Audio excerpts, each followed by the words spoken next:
अब हम इसके अंतर पे चलते हैं, जो मोस्ट इम्पॉर्टेंट क्वेश्चन आता है। आपको ये कॉन्सेप्ट क्लियर होना चाहिए क्योंकि आगे आपको पढ़ना है अल्कोहल, है ना, फिनॉल, ईथर। तो इसमें भी आपको SN1 रिएक्शन और आपको क्या पढ़ना है सबसे ज़्यादा, इलेक्ट्रोफिलिक रिएक्शन के बारे में भी जानना है, ठीक है।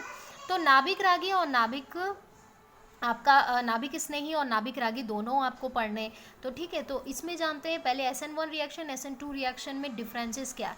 SN1 रिएक्शन में होता है ये एक अणुक अभिक्रिया होती है, मतलब कि यूनिमोलिकुलर अभिक्रिया होती है, ठीक है। सेकेंड ये क्या होता है, ये बाईमोलिकुलर अभिक्रिया होती है।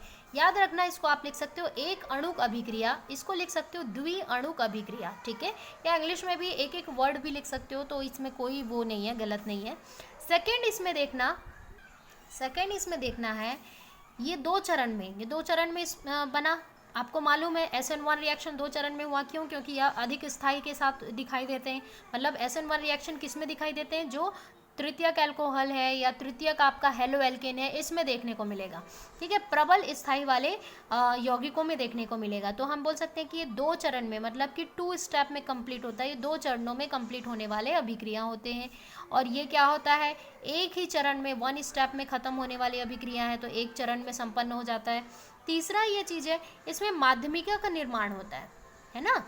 इसमें क्या होता है, माध्यमिका का निर्माण होता है और इसमें संकरित अवस्था का निर्माण होता है। याद रखना, संकरित अवस्था आपको, ये जो X का टूटना डॉट डॉट में और OH का इस तरीके से जुड़ना, इसको हम संकरित अवस्था बोलते हैं। ये जो हुआ ना, ये होता है संकरित अवस्था।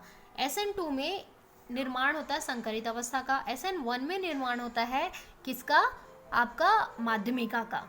तो थर्ड पॉइंट ये है कि ये इंटरमीडिएट फॉर्म करता है, मतलब माध्यमिका फॉर्म पर करता है, ठीक है। सेकंड ये क्या करता है, संकरित मतलब हाइब्रिड स्टेट काम करता है, संकरित अवस्था, हाइब्रिड स्टेज बनाता है। फोर्थ, अब यहाँ पे क्या होगा, न्यूक्लियोफाइल का जो आक्रमण होगा वो पश्च आक्रमण नहीं हो पाएगा। ये क्या है, दूसरे चरण में आक्रमण करता है। तो हम ये लिख सकते हैं न्यूक्लियोफाइल का जो आक्रमण होता है वह दूसरे चरण में संपन्न होता है, ठीक है। क्योंकि पहले चरण में क्या होगा, वो आक्रमण कर नहीं सकता। क्यों नहीं कर सकता, क्योंकि जो त्रिविम संरचनाएं हैं वो बाधाएं उत्पन्न करती हैं। अब इसमें क्या होगा, जो न्यूक्लियोफाइल का आक्रमण है वो पहले चरण में ही स्टार्ट हो जाएगा। तो ऐसे ही करके आपके और एग्जाम्पल्स मिलते जाएंगे, जैसे जैसे आप इसमें देखेंगे। माध्यमिका आपने देख लिया, न्यूक्लियोफाइल का अटैक वो देख लिया, आक्रमण देख लिया। अब इसमें जो इम्पॉर्टेंट है, अब इसमें देखना है जो अभिक्रिया की दर है, वो अभिक्रिया की दर किस पे निर्भर करेगी, एक अणु पे निर्भर करेगी। तो यहाँ पे एक रिएक्टेंट होगा RX 3 डिग्री पे, और ये अभिक्रिया की दर निर्भर करेगी 2 पे, RX और OH पे। तो यहाँ पे 2 अणुक है, यहाँ पे एक अणुक है।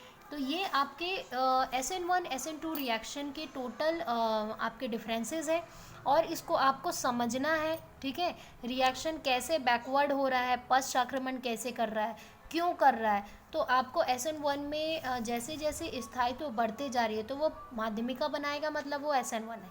नाम हम कंफ्यूज इसलिए होते हैं, 1 बोल रहा है तो हमारा फर्स्ट एक ही चरण में खत्म होने वाला है क्या, नहीं। 1 का मतलब हो रहा है एक अणु द्वारा, और 2 का मतलब हो रहा है द्विअणु द्वारा। द्विअणु बोल रहा है मतलब वो 1 स्टेप में कंप्लीट होगा, एक चरण में कंप्लीट होगा। एक अणु बोल रहा है तो वो 2 चरणों में कंप्लीट कर देगा, ठीक है। इससे रिलेटेड कोई भी डाउट हो तो आप मुझे कभी भी कॉल या मैसेज कर सकते हो। आपको अब आगे अध्याय में, आगे के क्लासेस में हमको पढ़ना है ग्रिग्नार्ड, विलियमसन और वुड्स रिएक्शन और कार्बोक्सिलेशन या फिर कार्बोनीकरण के बारे में, ठीक है। तो इससे रिलेटेड कोई भी डाउट हो तो आप एनी टाइम मैसेज या कॉल कर सकते हो बच्चों। Good luck.